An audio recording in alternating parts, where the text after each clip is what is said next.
With all of the focus that the United States has been paying, especially to the attempted assassination of President Trump, the withdrawal from the race by President Biden, the elevation of Vice President Kamala Harris, and just all kinds of just nuttiness going on in the United States. Some people kind of have lost track of the fact that there's a war going on between Russia and Ukraine.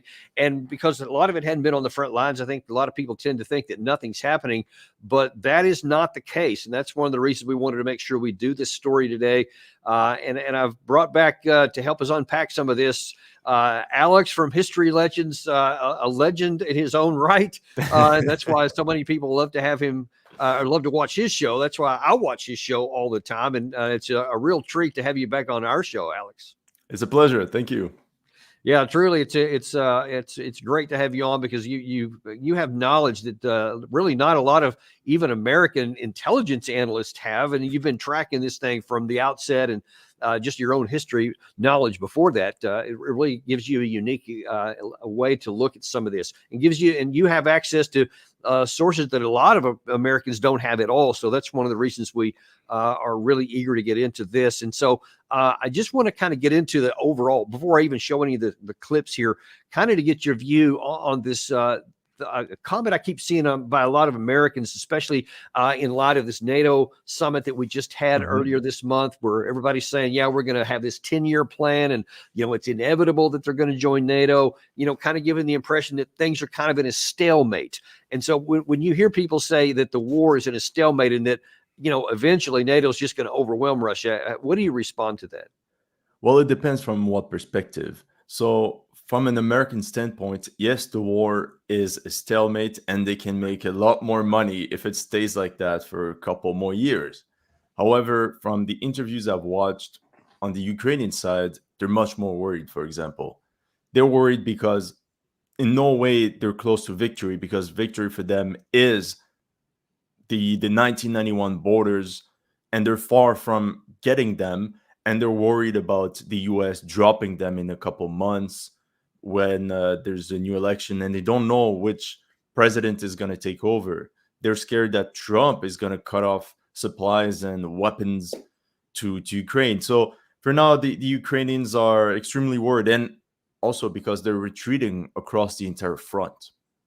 Yeah, and let's stick with that Trump aspect for a minute, because he just had an interview on Fox News here 4 or 5 days ago, where he said, yeah, I had a conversation with Zelensky, and I told him we need to get this war resolved, get it over with ASAP. And if I get elected, I'm going to help him do that. And then he went on to talk about how Russia historically has rolled over people, and they always win these big battles, et cetera. And I just wonder, from what you have seen, how has his comments along those regards been received? And how does it affect the morale of the Ukrainian army to the extent that you're aware? Because it seems to me, if I'm putting myself in that position and I'm fighting, and then all of a sudden I hear that the one lifeline that we have to getting ammunition and weapons may be about to dry up. So the question is going to be, do I really want to go and risk my life when the war could be over in a half a year? Yeah, that's a very good question. Well, from the extent of my knowledge, like you said, there's two perspectives. There's the elites, let's say the commanders in chief, the politicians of Ukraine, that are worried about all this drying up, like you said. But from what I've seen with the soldiers, they're still going to the fronts. They're fighting for their country, whether it's the US or whoever supporting them. They're gonna go. And also, many of them have lost friends, family members, and many of them think it's their duty to go to the front. I haven't seen many people we've seen people refuse to be conscripted, but I think this would be normal in any country. But I think the Ukrainians have a big pool of manpower that still wants to fight. But the problem is that they want to fight in good conditions, in a reasonable way. They want to be trained and equipped properly before going into battle. And I think this is just normal.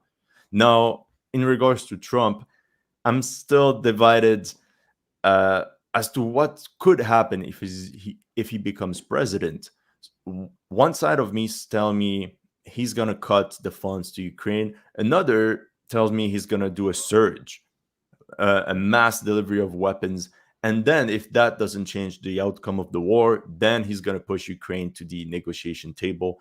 But even then, it's not the US or or Ukraine really that controls the game. It's if Russia wants to draw peace that we have to think about. Why would Russia stop the war now and sign for peace when they already did that in 2014? So why would they go sign another peace treaty knowing that Ukraine might be part of NATO right after? So Right. so there, some Ukrainian politicians said, in from the Russian perspective, they want to keep the war going as long as possible because every European always talks about, I say European, but NATO member always says Ukraine will be part of NATO when the war ends. So from this perspective, the longer Russia drags on the war, the less likely Ukraine will be part of NATO. You know, I can understand your comments about Trump and the possibilities, but I can tell you from someone I know who's been in some of the meetings that he has been in on his foreign policy possibilities of his campaign, should he win, they have said that he told them that he would not go that path because he said, "What's the point?" He said, "There's no way that Russia is going to lose this war." And so we want to push for peace. So I don't think that he, Mhm. unless he changes significantly, well, I guess is Yeah, always possible. it's possible. He has said that he recognizes there's no point in it, and it would just cause more people to die. So probably he's actually going to stick true with what he said of having what he actually wants. And I don't know that he can get this to your point there about what the Russian side has, is that he wants a cessation of hostilities. He wants an immediate ceasefire so that they can have some negotiations. But the question is, will Russia, are they willing to have a negotiated settlement or I'm sorry, a ceasefire so that they can talk about something if they have a chance to continue to gaining on the ground? Yeah, I think because that's an open the question. Russian perspective is they don't trust the West anymore. That's a big problem. They trusted the West in 2014, 2015 when there was a first ceasefire. And what did it bring? Nothing. Apart from the ultra militarization of Ukraine and the war we're currently in. I mean, the backstory is extremely complicated, but Yeah. for the Russians, what's the purpose? What's the point of stopping the war right now? Because now they're gaining ground. Uh, they're taking the territories they want to take, and I think from a more profound perspective, they want this war to be the last war. Because think about it, Putin is getting old, and I don't know who's gonna. We don't know who's gonna take over after him, but he doesn't trust the next ruler with the borders, or he doesn't know what's gonna happen. So he wants, I think, Putin probably wants to settle the borders once and for all in the West, in Ukraine, knowing that it could be over for him anytime soon. So he wants to finish this war once and for all and settle this question of Ukraine. So that's the macro perspective. But Yeah. now, even Trump, from what I remember, but correct me if I'm wrong, he wasn't really inclined for the Afghanistan war, but he still kept it going. He knew it was nonsense, but he was forced to continue because, let's be honest, the military industrial complex loved it. So we could think it's the same thing with Ukraine. Why would the military industrial complex stop right now? Well, yeah, we'll have to see how it works out. But hopefully, he has learned some lessons for them because at least he did. Trump did have a plan in place before he left office to completely withdraw. And he had that deal with the Taliban. But Mhm. it's also true that he initially had a plan to withdraw before he left office in January of 2020, and that was thwarted. That was thwarted. He also said he was going to leave Syria and 3 times, and he was Yeah, talked out of it. All of it. So I take your point, but because he does have a history of it, but I think that this time, because the stakes are so high, that he might hold true to it. And if he gets the right personnel behind him that won't talk him out of it, that's it. But that's a separate issue, and yeah, and exactly. we'll talk about that another time. But I want to move on to the area you just mentioned there about the fact that the tactical situation Mhm. is not static, even though it may seem that way to a lot of Americans. And I'm going to show a couple of comments here from some of your colleagues, some people I don't know. I think I've seen you with Weeb Union on a Mhm. show before. And I know that you're aware of DEMA. So I want to first of all start with DEMA for military summary. Always one of the most accurate mappers. Here's what he's been showing. Actually, this is from earlier today. So this is very fresh. Watch this. As for the line of combat contact, we have additional gains and additional changes on the ground. We have changed the map in the vicinity of Robotyne. We have colored additional fields and the tree lines and the complete Russian control. We have geolocations that were published by the 67th Mechanized Brigade of Armored Forces of Ukraine. In this video, we can see a series of FPV drone strikes on the Ukraine-Russian positions in these tree lines, in this forest, among these brushes. Based on this video, most of the mappers have adjusted their maps in the northwestern part of Robotyne. Now let's talk about South Donetsk direction. About Konstantinovka, we have additional changes on the ground, as you can see. The Ukrainian sources published the video of how they were FPV droning the Russians in the southeastern part of the village, and one of the episodes of Ukrainian FPV drone attacks took place here, and based on this video, most of the mappers have adjusted their maps. So as you can see, the Russians slowly but step by step are improving their positions in the southeastern part of the village. Furthermore, during the previous 24 hours, during the previous maybe even not 24 but maybe 48 hours, the Russians conducted a full-scale offensive operation on the direction of Ukrainian forces in the northern part of Konstantinovka. The Russians were moving through Marinka, Pobeda, and the Russians were planning to take under control this rich network of the fortifications. Now let's move further. We have additional updates from Toretsk, New York agglomeration, and probably this is the most important and the most interesting updates for the previous night. As you can see, we have a lot of icons with flag, and telling the truth, the Russians have almost secured the village of Zalizne. The Russians have almost managed to secure the village of Pivdenne, and the Russians control around 50% of Pivnichne.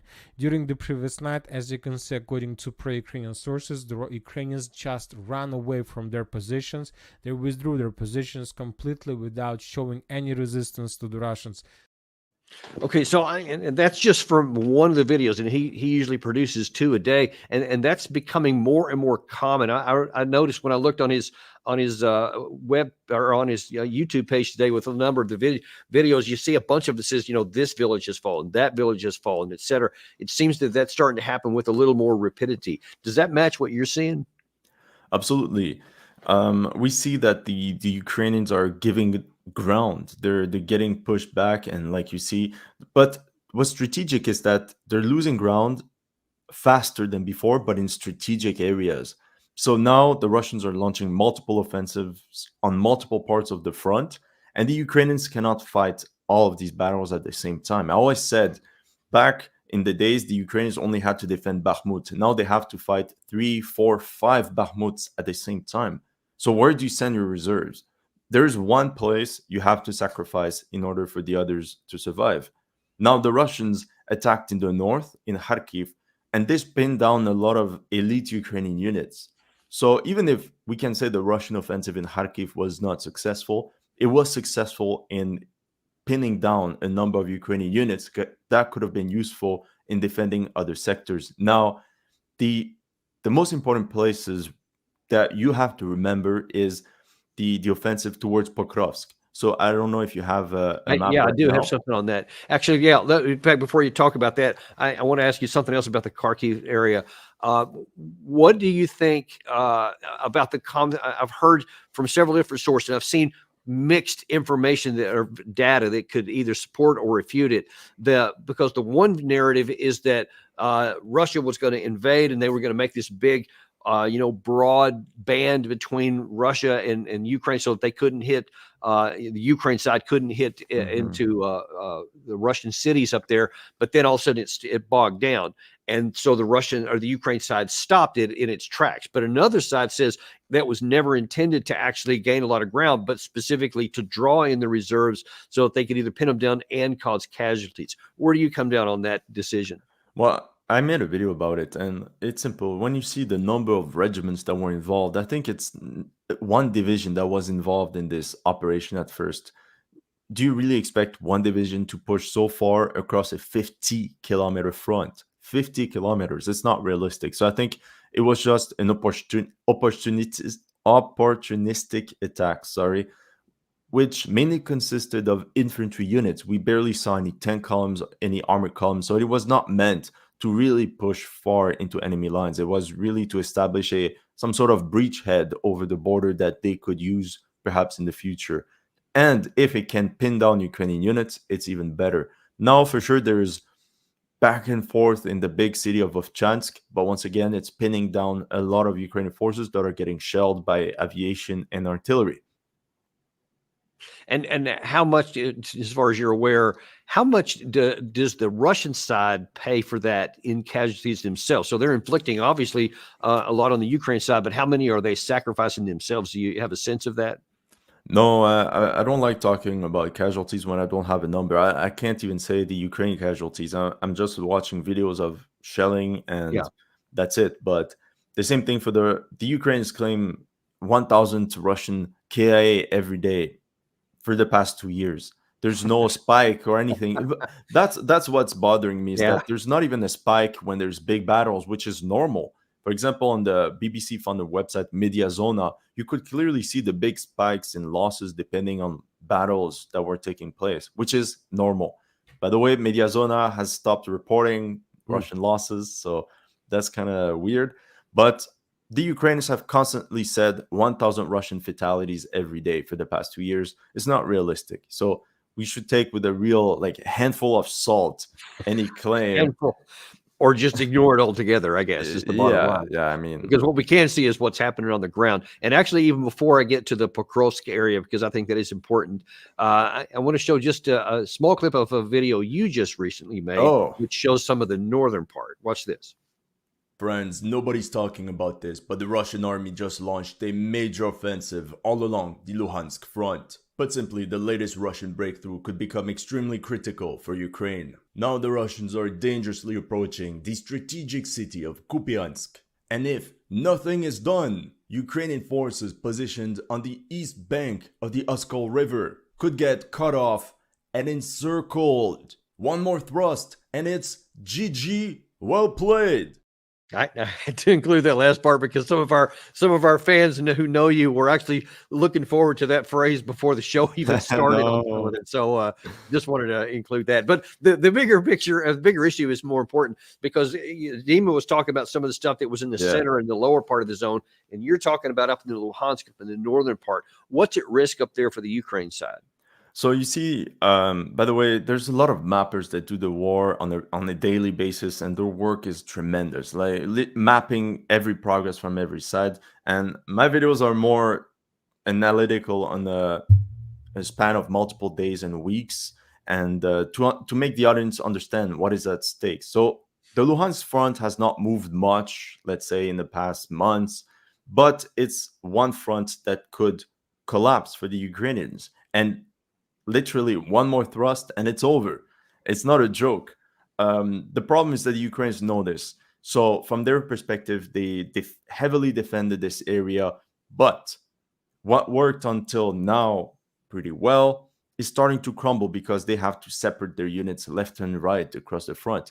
Now, the big city of Kupiansk is at risk. So, Dan, do you have a map that... I do, yeah. Let me see if I can pull that up here. But essentially, the Luhansk front is important because the end goal is the Oskol River. And if you push towards the Oskol River, this would secure a front line over kilometers. Let me check also on my end. I will give you the exact data. So the Russians, on average, they're about 25 kilometers away from the Oskol River. However, with the latest breakthrough, they're about 6 to 8 kilometers away. And once this is done, they're cutting in half the Ukrainian front. Now, if they actually reach the Oskol River, this would make a 100-kilometer barrier on the right flank. So this is a natural barrier of defense. So, yeah, exactly. So where did you want me to zero in on? On the river. The Oskol. Yeah, exactly. So you see, there's a latest breakthrough. The little this one right here. Yeah. So they're about 6 to 7 kilometers away from the river, and according to the latest news, which is not entirely official yet. They have expanded their breakthrough even more lately. And there's two ways. They could either push towards the river altogether, but they could also roll on their flanks and wipe out Ukrainian positions on the northern These flank, ones here. exactly, and on the southern one as well. Yeah, and so what happens if they get these brigades cut off here? And does Ukraine would have enough reserves to block that if Russia should start to move in that direction? So you see, a good comparison would be like a football game for your American audience. You know, you always try to get the minimum amount of yards to start a new play, and this is what the Russians are doing. You know, they try to reach that goal. Then they reform ranks and they try to go as far as they can until they go for the touchdown. The touchdown in this case is the city of Kupiansk. But they're going to continue pushing like this. And we're far from World War II type of breakthroughs because of modern technology. Drones make it very hard. But the Russians, one step after another, will get closer to these places. And this is bad for the Ukrainians because every inch of land they lose is this, they're getting further away from the 1991 borders that they're trying to get back. So it's not easy. I put myself in the shoes of the Ukraine command, and the idea is, what do we do now? So now you mentioned the bottom part there that Russia has made that incursion into the area north of Kharkiv. So the Ukraine had to send a bunch of reserves up there. We showed Dima talking about areas in the center and the south. You're showing, right there in the piece of your show that I just played a portion of, about how they're also having this attack in the Luhansk area, and there's just not enough people to fill all of these gaps. Now, now let me go ahead and show that the one from Weeb Union talking about Pokrovsk, and tell me how all of this is starting to really be a problem for the Ukraine. Further north here in the direction of the Avdiivka section of the front line, which is now the Pokrovsk section of the front line. As we see here, the outskirts of the map is now further away from Avdiivka than Pokrovsk, and we see that the Russian forces have managed to attack in the direction of the fortified positions north of Shelane, where positional fighting is taking place. The Ukrainians want to avoid the Russians taking control of the fortified positions and a foothold in Shelane, and the objective is exactly that. We see that if the Russians manage to capture these fortified positions, they'll be able to flank all of the Ukrainian fortified positions along the river line, and this will significantly improve the Russian positions in the area. Also, gaining control over Shelane will allow the Russians to push further onwards along the railways to Mykolaiivka and the next line of defense of the Ukrainians, bypassing the Ukrainian fortified positions by Serhivka and Vesele and so on in the northern direction towards Hrodivka. The next part would be Hrodivka, and the Russians are speeding through trying to reach that as fast as possible before the Ukrainians reestablish their next lines of defense, because the Ukrainians simply do not have that much defense in depth manpower left. Now, see, he made the same comment there also. That's also earlier from today, is that Ukraine doesn't seem to have enough manpower to handle all of these. So the question is, will they ever, and what is the consequence if they don't? Okay, so remember during the Battle of Bakhmut, the Ukrainians conscripted a lot of people they didn't announce it, but they took a lot of people with 2-3 days of training and sent them into what we call the Bakhmut meat grinder, right? Okay, and that didn't work out because essentially a lot of reserves that could have been used in the summer offensive got grinded down. Now, the Ukrainian command still decided to improve its strategic thinking, let's say, and this time they decided to give up ground and have this massive army of 500,000 men that they mobilized and trained them and equipped them properly. This time, not with 3 days of training, but 3, 6, 7 months of training. And I think this time they're okay with losing ground because they know that they have one last chance to break through in a counteroffensive, let's say, or in an offensive to break through Russian lines. But this time they want to do it well, and they know that they need manpower and time. So they give up ground for time. So does that imply then that there are some large numbers of Ukrainian troops training out of context somewhere for some future offensive? Most likely, but this time they're more secretive about it. You see, they also learned from their mistakes about this entire PR campaign that, oh, we're training brigades, we're training this brigade and this brigade.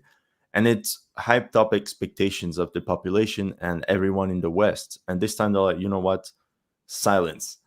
And I think from a Ukraine perspective, it's a good idea. And also, how can I say this? They're doing their own war, and perhaps they expect some sort of offensive like what the like the Croatians did in 1995 against the Serbs, in sort of years of training, a massive army, and then they just push into enemy lines. Now, this narrative only works if and only if the enemy has been weakened. So this is the narrative they're trying to bring. Oh yeah, we're pulling back, we're retreating, but we're actually inflicting massive casualties on the enemy as they advance.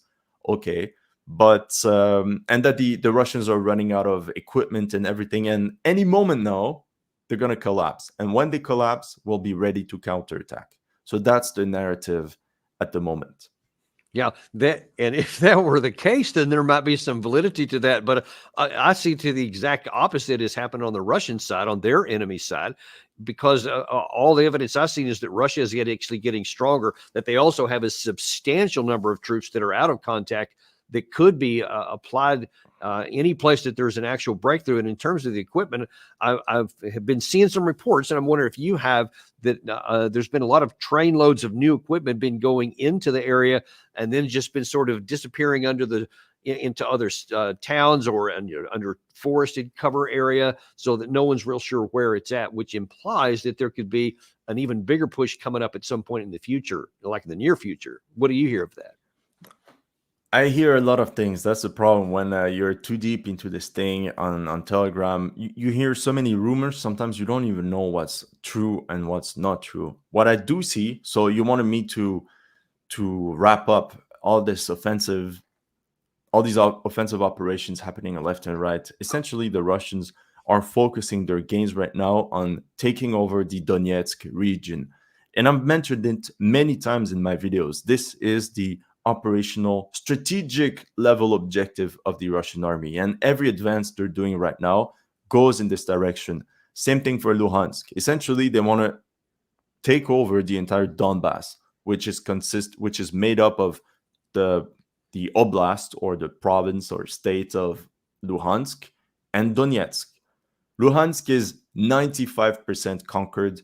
Donetsk is now maybe 60-70%. But there's still major cities that they would have to capture. But this is the minimum condition of victory for the Russians, to take the Donbass, because this is what they started the war about. Yeah. So only then, if the Russians take the Donbass, then I think they'll start talking, because this is the minimum objective to call this a Russian victory. Yeah, and I want to show one more clip here from Weeb Union, because it talks about a couple of different things, a different aspect of this. Gary, roll that tape. Recently, in the past few days, we've seen a severe intensification of the fighting all across the front, both in the Kupiansk section all the way to Robotyne, and mostly in the Donetsk section of the front line, where Konstantinivka is constantly being stormed by Russian armored vehicles and infantry. Krasnoyarivka is being stormed through in the outskirts of the city. In the central part by the Pokrovsk section of the front line, we see non-stop advances by the Russians all across the front. In the Toretsk section of the front line, the Russians have aligned the front with the second line of defense ahead of the operation to take the second line of defense. And in north by Soledar, the front line has been intensified with the capture of Inotarivka, Spirne, Rostolivka, and it will continue into the next villages in this section of the front line. All of this indicates that the Russian offensive not just is not losing steam, but is actually gaining it. They're gaining momentum, and they're going to intensify the operations further over the next weeks. Now, that would seem to match. The reason I included that in there, that matches something we heard from Viktor Orban 2 or 3 weeks ago, when he was making a bunch of visits between Kiev and Moscow and Beijing, where he was saying emphatically that he believes that the bloodshed is about to increase more than what it has been earlier this year, which implies that he that Putin told him something, that he's about to launch some bigger operations. And it seems that we there is starting to observe that.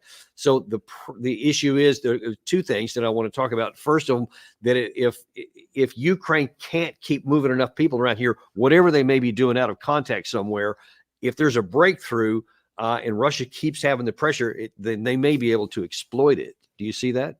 Absolutely. Now we see it. They're rushing for Pokrovsk. Pokrovsk is a logistics center. It's a logistic hub for the entire Donetsk region. Now, the best way to explain it is like an Amazon warehouse. So if you capture the Amazon warehouse, the packages don't go to the houses in the region anymore, and everything has to be rerouted, and it becomes very complicated.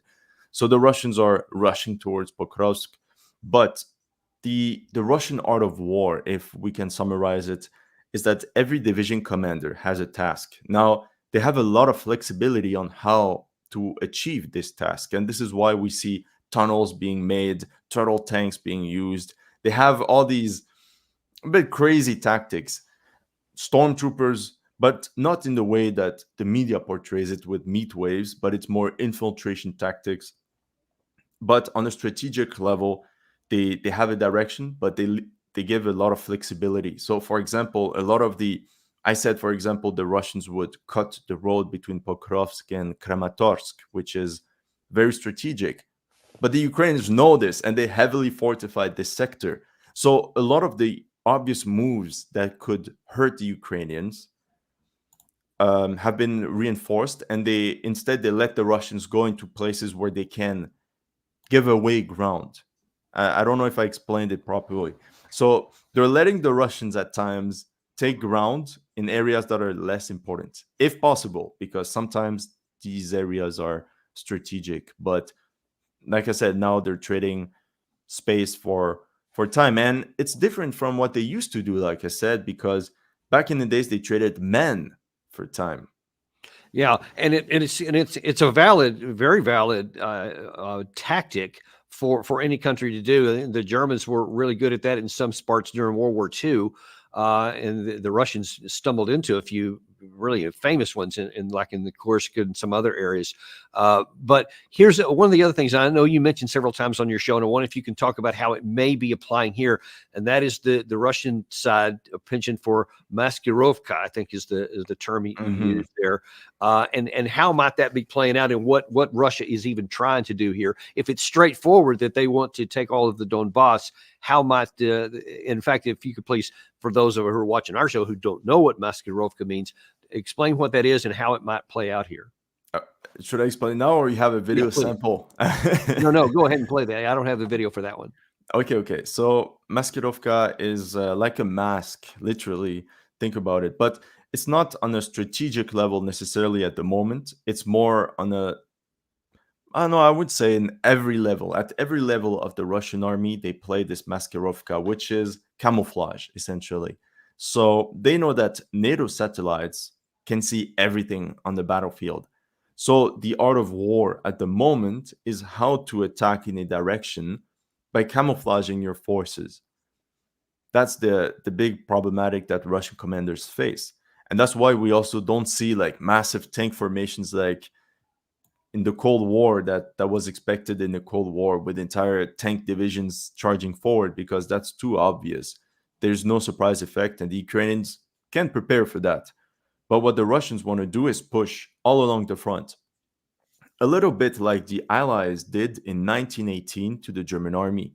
They kept pushing left and right and make sure that the defender has no reserves to counterattack, and they have to lose the ground over and over. Now, for maskirovka, you have the operational level. So you want to attack close to urban areas, because this is where you can camouflage a lot of forces. So, for example, the best example is Avdiivka. Avdiivka was the perfect example of maskirovka, because the Russian army was hidden in the neighboring city of Donetsk, which is 1 million, it was inhabited by 1 million people before the war. So imagine how many soldiers you can hide there, how many vehicles you can hide in garage, in any type of building and factories.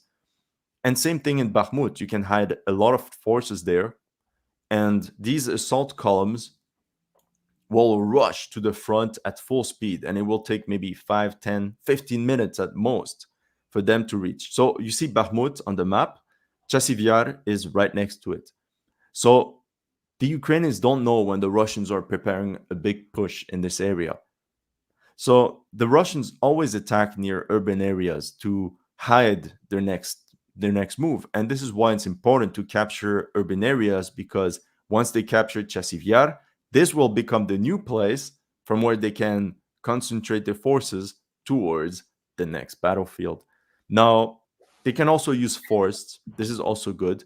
But one of the reasons the Pokrovsk front has been so slow in a way is because you can only send 50 men at a time forward. So that's the Russian art of war at the moment, is how to make best use of the forces you have without losing too many men. And this goes completely against the mainstream narrative of meat wave attacks. This is a myth. It doesn't exist. And I'm still waiting for one video. I'm just asking for one video of such meat wave attacks. We have hundreds of soldiers. They all have GoPros. They all have GoPros, and we haven't seen one meat wave attack. Come on. We have drone footage, drones GoPro, as well. Everything. So, all right. So I want to shift a little bit from the tactical up to the operational and strategic, because and I'm going to play an interesting video. This was by CNN. It was interviewing a certain NATO foreign minister who was asked about Putin. I'm going to play that from the screen here. And he said, hey, I understand that Putin is really kind of desperate here. Watch this. Have you seen any change in the way that Putin is waging his war? Well, I think some of the things that we're seeing prove that he's growing desperate. I mean, he's attempting to use the tool of fear to paralyze us with the hybrid attacks against Europe and NATO. I think this tells us of him really running out of options.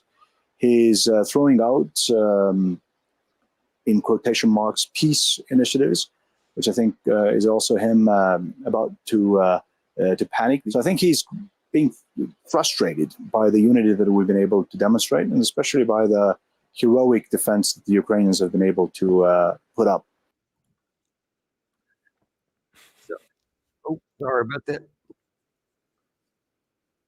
So what do you think about that? Is Putin getting desperate? Because everything that I can see, whether you're talking about manpower, they keep recruiting a lot more than Ukraine does, air defense capabilities, air power, industrial capacity, especially, and then all of these moves. The whole year, I've only seen things move from the east to the west. So when you hear people say stuff like that, and if anybody wants to get benefit of that or comfort from that from the Ukrainian side, how do you see it? Well, where do I even start? You know, it's such a big topic, but it's like when Zelensky was talking about negotiations. I think there's a big effort at the moment to contain the narrative, to transform this. This is the Ukrainian Maskirovka, to transform defeat into victory. And for now, they're saying, yeah, the Russians are desperate, but essentially it's just a PR campaign to make sure the Europeans and the Americans don't drop them. So they have to continue this narrative that they're just one step away from victory because the enemy is on its last legs. And even Zelensky saying, yeah, we're ready for peace. It's to appease their partners, because the Europeans are not, how can I say, down. They're not down to go on for years and years, because from an economic perspective, it has truly strained the European Union. But yeah, the Ukrainians have to keep this narrative. For fun, I like to listen to these videos just to see the parallel universe, because you have reality and then there's them. And I always like to tune in to this parallel universe to see what they're talking about. But remember that Baghdad Bob, that right. that communications agent of the Iraqi army was saying, yeah, we repulsed the Americans, and then you see the Abrams tanks just driving behind him. So this is a bit what they're doing, Baghdad Bob type of PR campaigns. And it's funny because it will have some effect for the time being on the Western audience. But you know who it doesn't have an effect on? Vladimir Putin. They probably hope that at some point we will get scared. But at the same time, they talk about wanting to achieve a strategic defeat of Russia on the battlefield. What does this mean for Russia? For Russia, it means the end of its statehood. It means the end of the 1,000-year history of the Russian state. I think this is clear to everyone. So the question arises, why should we be afraid? Isn't it better to go all the way then? This is basic formal logic. I think those who think this way, and even more so those who say this, are making another big mistake. You know, I had a guest on the other day that said one of the things that he found interesting about Putin is that he's fairly well straightforward. I think it was John Mearsheimer, actually.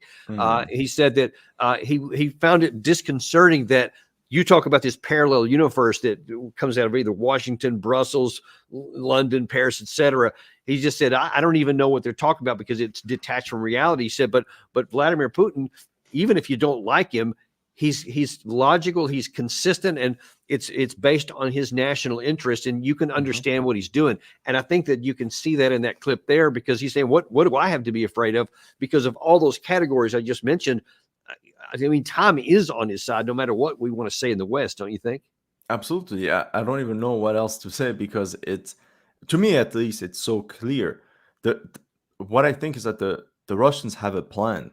So once the let's say the plan A was the collapse of Ukraine in 2022, and that the Ukraine government signs off the separatist oblast as Russian territory, and that end of the day.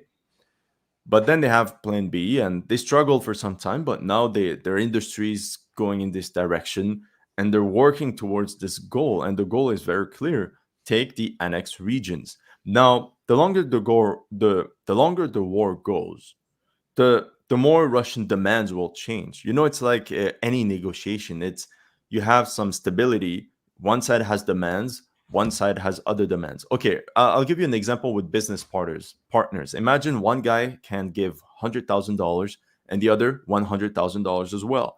They're equal in their demands. But what if one of the guys now has $1 million to put in and the other still has 100,000? We're going to listen to the guy that has $1 million in the bank ready to invest. His demands are going to weigh more. It's the same thing for the Ukraine war. If the Russians win so much, their demands will increase as time goes. So that's the strategy. That's a bit what they try to do. But like I told you in the beginning, Putin sees himself as a continuation of Russian history. And this is, I'll take a minute to talk about this because it's a bit more profound than what we do on the day-to-day basis. So Putin is the successor of the Tsars of Russia and the communist leaders, often called the Red Tsars. He's the continuation of all this. He doesn't reject history. He accepts it. And the Russian people as well. This is why we can see the imperial flag of Russia flying right next to the communist flag or victory banner. They accept this all as part of their history. All right. He sees himself as the continuation of this. And when you look at this, he's like, this is what we want. This is our ancestral land, and we're going to get it by force if necessary. And this goes in total contradiction with what Europe has been preaching since the end of World War II, where there would be no more wars for territory, where this is the past. And there, it comes back literally in their face. It's coming back in a force that they cannot stop. Europeans don't seem to understand even the reasons why Putin is going to war, and they have this misunderstanding. So they think that they could just sanction him, but the sanctions have done nothing. Russia was already prepared, and now they wage war, and now war is not enough. The Russians are ready, and if the numbers of recruits in Russia are true, well, the Russian population is also ready to wage this war. And what do you do then? So it's not just a war against Ukraine. It's a statement in a broader sense. Yeah. Just like China with Taiwan. You know, it's bigger than just territorial conquest for Right, territorial right. conquest. It's bigger than them. Yeah, and I agree. In both cases, it's a lot of history is involved with that, and a lot bigger things than just geography, which many in the West want to talk about. But you know what is distressing to me is that you can look in irrational terms, and you can also look at the higher level things that you just very eloquently discussed in terms of the motivation by Putin, the willingness by the Russian population to continue to press on, to pay whatever price is necessary, because it is an existential issue for them, despite what we may claim to the contrary. But when you have this alternative universe, and that is occupied by Biden, by Zelensky, by Macron and Schultz and several of these others, Keir Starmer now in UK, all they're doing by continuing to ignore all of that stuff you just talked about is that the Ukrainian people are going to continue to pay for this with their blood. So they are so brave. They are so courageous, as you point out, that even in the odds that they're going on, they're still going out to battle. They're not like quitting in large numbers or refusing to fight, etc. But they keep going on because of the support that they got on the West, which is just not connected to reality. And at some point, it doesn't matter. It won't matter what anybody in the West thinks, to include Zelensky. If they don't have enough troops and enough of them die and enough territory is conquered, and that seems inevitable, I can't see any rational path to the contrary of that, whether it's something breaks in the next month or two, or even if it went another year or two, the end result is the same to me. Do you see any difference than I do? No, it's the same, but it's the same reason why you still had Germans fighting until the very last day of World War II. When you ask them, they don't think about the large scale things. They just said, I'm going to fight. And that's what Ukrainian soldiers do. Yeah, it could have ended after the Normandy beach landings. The Germans had lost the Battle of Normandy. They also had suffered some losses on the Eastern Front with the fall of Belarus and all this region. So yeah, they could have stopped the war there, knowing that every German knew that there was no victory. But they kept on going, and a lot more people died in these 2 years. A lot more That's a people really died, good point. and they kept on fighting because ideologically they were ready. Yeah, So so now for they now, continued to fight until even when they had the Volks Grenadiers and all that, with the little kids and old men and all that, they still kept fighting until finally, I guess, Hitler was taken out, and then they had that person, Admiral Donitz, I think it was, who took control and then said, "All right, we're going to stop." Only then did they stop. But Do you see a potential analogous to that here? Before I answer, it's the same in the US history with the Confederates. Yeah, they could have stopped the war in 1863 after Gettysburg and Vicksburg. It was over, but they kept on going. It was not until the Union forces had completely ravaged the South that only then they stopped. That's such a good point. A bad point, but a good one. But it's real. They knew it was over. How many men died for a lost cause? So how many battles were fought?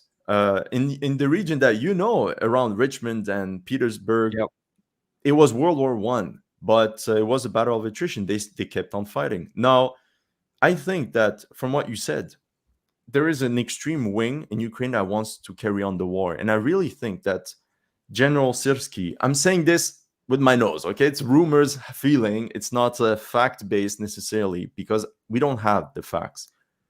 I think that Zaluzhny was more prone to accepting a peace deal, I think. And I think the new General Syrskyi is the one that's going to fight until the end.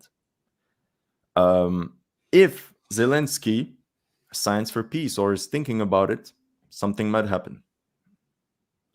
I think. I don't know, because a lot of super nationalist people will not let that go. They're not going to accept it. The same way, imagine in 1944, people trying to talk about peace for the Germans. This is not going to happen until it's in their face. So, so based on your understanding of history, and those are great examples you just mentioned there, how do you see this playing out? Well, and if Syrskyi continues on, if Zelensky continues on, if the West continues on, nope, we're just going to keep fighting no matter what the facts say? How does it play out? Well, some people say there's going to be peace by Christmas, but every time they say this, the war is going to drag on. So I don't think that there's going to be peace right now. And I don't think that it's the mood for peace, because think about it. Yeah, the Ukraine's lost some ground, but they haven't lost major strategic cities either. We're talking about massive cities that will make everybody understand that it's over. Like a Kupiansk or a Kharkiv or a Kharkiv or the more symbolic Slavyansk and Kramatorsk. These ones are where the war in Donbass started. It's hyper symbolic. If the Russians take these cities, in a way they seal history. This is where it started, this is where it ended. All right.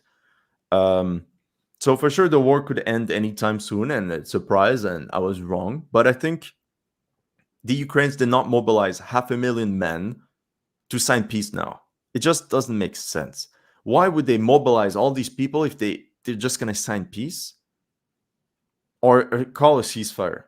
The Russians know they're not going to get trapped too, because they know that if they do a ceasefire, the Ukrainians are still going to rearm and train and go for another round. That's what we forget. That's what a lot of politicians, they don't understand. It's not about just peace. Peace for what? Peace to restart in 10 years? Peace to restart in 5 years? No. Peace, you want peace for good. So I think the Ukrainians will try one more counteroffensive at some time. And only if this fails, then they'll be like, okay, we tried everything. Maybe we... You know, Alex, my gut tells me you're right. And my heart is just anguished because of it. Because, look, they had every chance in the world. And if there was ever going to be a shot, it was going to be the 2023 summer offensive, because of all the stuff they had before that. The fact that Russia had just been, spanked in the Kharkiv and the Kherson area. If ever there was going to be a shot, it was going to be then. And of course, Ukraine broke their teeth on the first line of the Surovikin line. And now then Russia is way more powerful than they were. If they try another one, especially because the West hasn't come close to even talking about, much less providing, a large package of tanks, artillery pieces, armor, ammunition that go along with it. And even when these F-16s come in, they're not going to be in big enough numbers. There is no way that would succeed, and they'll probably lose even more people. But I think I tend to agree with you. I think they probably will try. Another historical example, the Battle of the Bulge. The Germans had to try. They had to try that last push, to try to really, can we squeeze that last victory? Didn't work out. It still took a couple months, but it was over after that moment. Now, that's such a good analogy. But there's also something.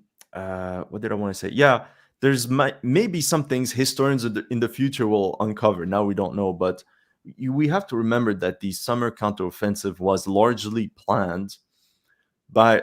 I say counteroffensive for the general audience, even though it's an offensive. Right. It was planned by NATO officers, and we know it was organized by British and American officers. They did the war games for it. And there is this big debate within the Ukrainian army as to whether become a Western NATO force or do their own thing. And I think it's General Syrski that is the winner, because Zaluzhny was the one that said, no, we have to become more like a NATO-like force, heavily armored and all this. And the plan completely failed. And a lot of people that trusted the West, militarily speaking, got pushed out. Syrski had his own plan in mind. He wanted to unblock Bakhmut, reconquer the certain cities, and he just didn't have the means to do this. So I think the Ukrainians will continue the war by carrying a war like on their own terms, and not anymore like the NATO, like NATO thinks. So in a way, they're taking back their independence in how they want to carry on the battles. Like the Kharkiv offensive in 2022, it was them. They figured it out with relative little means. It was just strategic maneuvering, surprise attack, and the enemy front broke. So I think there's also a rupture in the Ukrainian military as to how they should carry on the war. But it's not, they have lost a lot of trust in NATO, especially in the equipment. They were promised the best equipment in the world, and now they see that the Abrams tanks burn just the same way as their old T-72s. Right. Yeah. It's always been the men. It's not been the machines, as we talk about a lot. It's a here. combination, but Yeah, I mean, a obviously, tank is a tank, you know. a tank is but it's how the tanks are operated. It's how the manpower is put together, how trained they are, how the unit fights together. It's all of those things. Like when we had our real big success in Desert Storm in 1991 and the 2nd Armored Cav Regiment that I was a part of, it wasn't just because the M1s were better than the T-72s. It was because we were much better trained as a unit and organized, etc. And I remember saying at the time, we talked about, we could have gone up to battle and then everybody switched sides. We would take the T-72s, they would take the M1s, and we still would have won, though at a higher cost because the weapons aren't as good. But you know, that's going to play out here because even if they succeeded in doing what you say and fought their way, they might have more success, but it still won't change the dynamic because the die is cast, I think, and it's just. I think it's going to be a battle of the Bulge kind of a deal. I think you're probably right. Yeah, but I like to look into the very pro-Ukrainian side all the time because the pro-Russian is more on Telegram, but I like to go on YouTube and see what they have to say, or even Ukrainian officials. And I think they got to a point where how can I say this the best way possible? They have shown that they're not Russian. So a lot of Ukrainians have shown and fought for the idea that they're not Russian. And now, even if they lose the war, which deep down they know they're going to lose, they want to inflict as many casualties on the Russians as possible. Again, the same way what the Germans wanted to do on the Eastern Front until the gates of Berlin. Just inflict as many casualties on the enemy as possible. Make them pay. That's the overall feeling. I spoke to some soldiers on the Ukrainian side, and that's what they're saying. They're saying, we don't care. If we have to retreat, we don't care. We're just going to break the Russians. That's fascinating. That's a really important point, a fact to bring out. So even if I think Ukraine will twist the facts by saying we won the war, we became independent, we remained independent, and we inflicted massive casualties on the Russians. So that's what they're going to do. They may say that, but they're going to have a lot less territory at the end of the day, I think. So, and a lot fewer people. But anyway, I guess we'll have to wait and see how this plays out, because I think there'll probably be some big moves here coming up in the next few months. I don't know if something will happen. I know some sources are telling me that Russia won't make any big moves until after their BRICS summit in October, because they want to get some things politically and diplomatically resolved. But we'll see, because war is a very unpredictable thing. But really appreciate you coming on today. This has been one of the better episodes we've had, and you've given us. I try my best for you. I try my best. You do, man, and you always. That's why I watch your show all the time. But now I want to have you on even more. Those are some great points you brought up today, and we recommend everybody go to your channel there. We're showing it on the screen at the moment there, because you got a lot of great videos. Always putting in some humor in there in some interesting ways, makes it very entertaining. But you see, you can be deadly serious or also funny. So we really appreciate you coming on, Alex. Thank you. It was my pleasure. And we also thank you guys for joining with us. Be sure and like and subscribe. And we're going to have Colonel Jacques Beau on tomorrow at 2:00. Also one of our all-time favorites, because he definitely has that great strategic mind and can really cut to the chase on a lot of things. So we'll have him back tomorrow. Be sure and join us at 2:00, and we will see you on the next episode of Daniel Davis Deep Dive.